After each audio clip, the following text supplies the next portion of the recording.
एक शख्स कब्र के अंदर घुसता है और कब्र के अंदर घुसने के बाद वह लाश के साथ, जो औरत की लाश होती है, उसके साथ रेप कहें या बलात्कार कहें, क्या कहें, जब वो कोई गलत काम कर रहा था तो अचानक से उस व्यक्ति की नज़र उस औरत की चेहरे पर पड़ती है, यानी कि दांतों पर पड़ती है और वो दांत चमक रहे हैं। उसके बाद वही नज़र उसकी आंखों पर पड़ती है तो आंखों से एक अजीब तरह की रोशनी निकल रही है। वो गलत काम करते हुए इतना डर गया, इतना सहम गया कि बदहवास हालत में उस कब्र से बाहर निकला और चीखता हुआ, चिल्लाता हुआ वहाँ से भागता चला गया।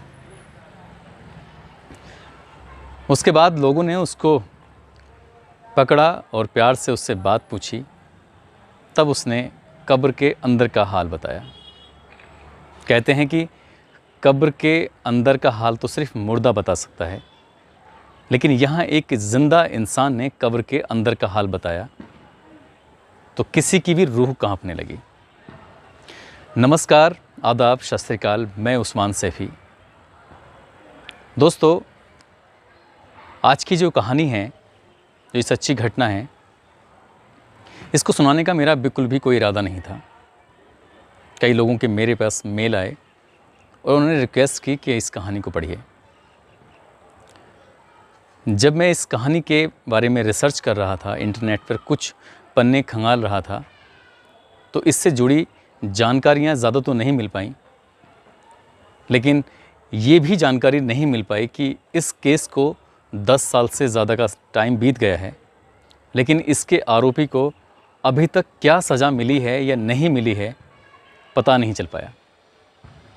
तो इस खबर के बारे में विस्तार से बात करते हैं कि मामला है ये पाकिस्तान के एक जगह है सरगोदा। सरगोदा का रहने वाला 27 साल का रियाज़ एक काम की तलाश में कराची शहर में जाता है। वो कई दिनों तक मेहनत मजदूरी करता है। उसको कभी कभी काम मिलता था और कभी कभी काम नहीं मिलता था। एक दिन उसकी मुलाकात एक बजीरा नाम के एक युवक से होती है और वो बजीरा नाम का युवक उसको अपने साथ कब्रिस्तान लेके जाता है। यानी कि बजीरा कब्रिस्तान में एक माली का काम करता है, कब्र की खुदाई का काम करता है और कब्रिस्तान के अंदर जो फुलवाड़ियाँ हैं, पेड़ पौधे हैं, उनको पानी देने का काम करता है। बजीरा अब तक अकेला था, उसको एक साथी की ज़रूरत थी, तो साथी भी मिल जाता है और वो कई सालों तक दोनों साथ रहते हैं। एक दिन रियाज़ की बजीरा पर नज़र पड़ती है। वो कब्र के जो स्लैब होते हैं उनको हटाकर पैरों की तरफ से अंदर घुसता है और करीब आधा या पौने घंटे के बाद उस कब्र से बाहर निकलता है। ऐसा उसने एक बार नहीं किया बल्कि कई बार किया। आखिरकार रियाज़ के अंदर कई सवाल जाग रहे थे, कई सवाल उसके जहन में कौंध रहे थे। उसने पूछ ही लिया कि आखिर तुम कब्र के अंदर क्या करने जाते हो? तो बजीरा ने जो बताया उसको सुनकर रियाज़ की रूह नहीं कांपी, बल्कि वो खुशी से फूला नहीं समा रहा था। दरअसल बजीरा कब्र के अंदर जाकर और वहाँ जो किसी भी औरत की लाश होती थी, उस लाश के साथ वो बलात्कार करता था। इसके बाद सिलसिला कुछ ऐसा शुरू हुआ कि बजीरा अब अकेला नहीं था, बल्कि उसका दोस्त रियाज़ भी उसके साथ यही काम करने लगा।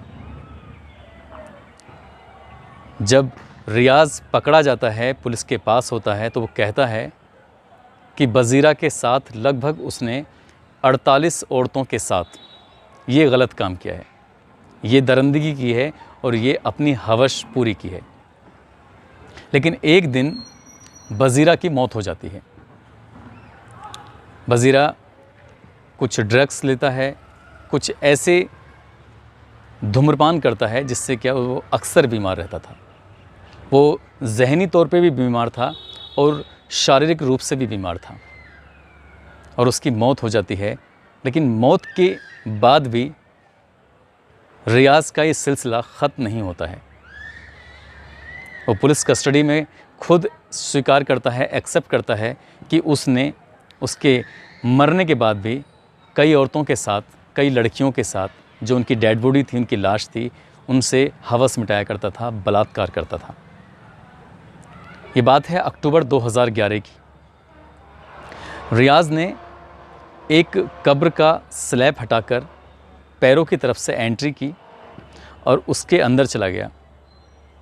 और अंदर जाने के बाद उस लाश के साथ वो गलत काम कर ही रहा था कि उस लाश के दांतों से एक रोशनी निकली, उसकी फिर आँखों से रोशनी निकली और उस रोशनी से वो इतना घबरा गया, इतना परेशान हो गया कि वहाँ से वो भाग रहा है। उसकी चीख पुकार सुनकर वहाँ आसपास के लोग जमा हो गए। लोगों ने जब सच्चाई, हकीकत जानी तो उस पर टूट पड़े। बात ही कुछ ऐसी थी कि किसी को भी इतना गुस्सा आ जाए कि उसकी जान लेने पर उतारू हो सकता है।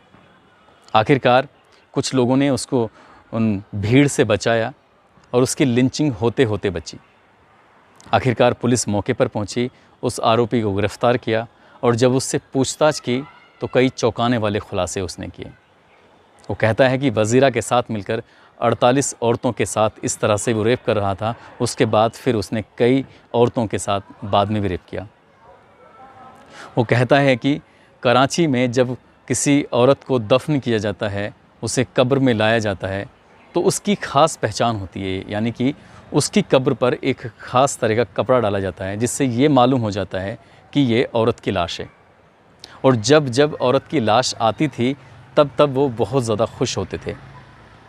और ख़ासकर असर की नमाज़ यानी कि शाम के 5 बजे के बाद जब भी कोई मुर्दा दफन होता था तो उस मुर्दे को देखकर उनकी खुशी का कोई ठिकाना नहीं रहता था। और जब उसके घर वाले, परिवार के लोग दरूद, फातिहा ये सब है, उसको पूरा करने के बाद जब वहाँ से जाया करते थे तब वो दोनों दोस्त मिलकर अपनी दरिंदगी पूरी करते थे। रियाज़ नाम के उस लड़के ने पुलिस की गिरफ्त में आने के बाद अपने गलती का एहसास किया, अपनी गलती की माफ़ी मांगी। लेकिन इतने बड़े गुनाह की शायद ही कोई गलती की सज़ा माफ़ हो। ज़िंदगी में तो कभी नहीं, मरने के बाद भी ऐसे शख्स को माफ़ नहीं किया जा सकता। मगर अफसोस की बात है कि इस घटना को 11 साल से ज़्यादा का समय बीत गया है, लेकिन उस शख्स को क्या सज़ा मिली है, क्या वो फांसी चढ़ाया गया है या नहीं चढ़ाया गया है, 10 साल बीतने के बाद भी इसका अभी तक खुलासा नहीं हो पाया है। जो भी इस घटना को सुनता है कि एक आदमी इतनी सारी, इतनी ज़्यादा औरतों के साथ कैसे ये सब कर सकता है। पुलिस की जांच में जब उसने एक टाइम पीरियड खोला, उसने तब से लेकर जब तक ये कब्रिस्तान में नौकरी की थी और इस दरमियान उसने इतनी औरतों के साथ ये गलत काम किया था, तो उस दौर में उन दिनों जितनी भी महिलाएं, जितनी भी लड़कियां दफन हुई थीं, उनके परिवार वालों की रूह कांप उठी थी। पुलिस इन्वेस्टिगेशन में उस आरोपी को, उस युवक को कब्रिस्तान लाया गया और बारी बारी से ये पूछा गया कि किस कब्र के अंदर घुसकर तुमने ये गलत काम किया। जैसे ही वो बताता था, सुनने वालों की रूह कांप जाती थी। और जिनकी परिवार की लोगों की वो कब्रें थीं, महिलाओं की, लड़कियों की कब्र थीं, खासकर उनकी तो रूह कांप जाती थी। वो आज भी लोग सहम जाते हैं ये बात सुनकर। इस सच्ची घटना को सुनाने का मकसद किसी को परेशान करना नहीं, किसी को तकलीफ़ देना नहीं, बल्कि सचेत करना है। किसी भी इस तरह की घटना फिर से पुनरावृत्ति ना हो। हालांकि हिंदुस्तान में अभी तक ऐसी किसी भी घटना के बारे में सुनने को नहीं मिला है, लेकिन पाकिस्तान में शायद ये आम बात हो सकती है। आप सतर्क रहें, सचेत रहें, अपना ख्याल रखें, अपना परिवार का ख्याल रखें। जय हिंद, जय भारत।